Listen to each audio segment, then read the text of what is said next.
Halo guys, saya Tamara Nuramelia Putri. Saya dari kelas manajemen A1. Saya akan menyampaikan materi tentang apa itu penawaran dan permintaan. Yuk kita simak. Apa sih pengertiannya permintaan? Permintaan adalah jumlah barang atau jasa yang diinginkan oleh konsumen pada tingkat harga dan dalam jangka waktu tertentu. Ada beberapa faktor yang dapat mempengaruhi permintaan.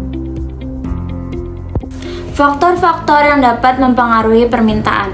Yang pertama, harga barang. Semakin tinggi harga barang atau semakin meningkat harga barang, maka akan semakin sedikit minat atau permintaan konsumen. Yang kedua, pendapatan konsumen. Pendapatan yang lebih tinggi biasanya meningkatkan permintaan. Yang ketiga, selera dan preferensi.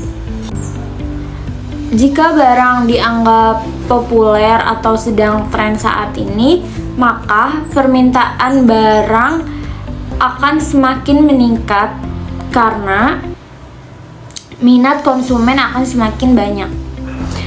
Ekspektasi masa depan.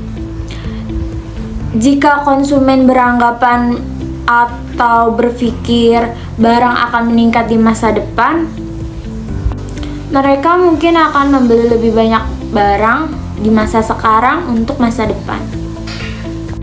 Yang kelima, harga barang pengganti atau perlengkapan. Jika harga barang pengganti atau substitusi menaik, permintaan barang asli bisa meningkat atau sebaliknya. Yang keenam, jumlah populasi.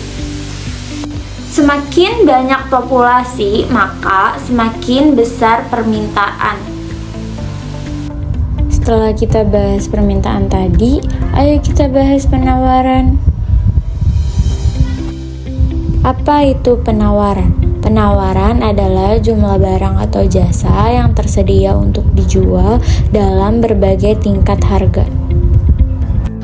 Apa sih faktor-faktor yang dapat mempengaruhi penawaran? Yuk kita lihat. Faktor-faktor yang dapat mempengaruhi penawaran. Yang pertama, harga barang. Semakin tinggi harga barang, semakin banyak yang ingin dijual oleh produsen. Yang kedua, biaya produksi. Jika biaya produksi naik, produsen mungkin akan menawarkan lebih sedikit barang karena kemungkinan besar harga barang akan dinaikkan karena harga produksi naik. Yang ketiga, teknologi. Perkembangan teknologi dapat menurunkan biaya produksi dan meningkatkan penawaran.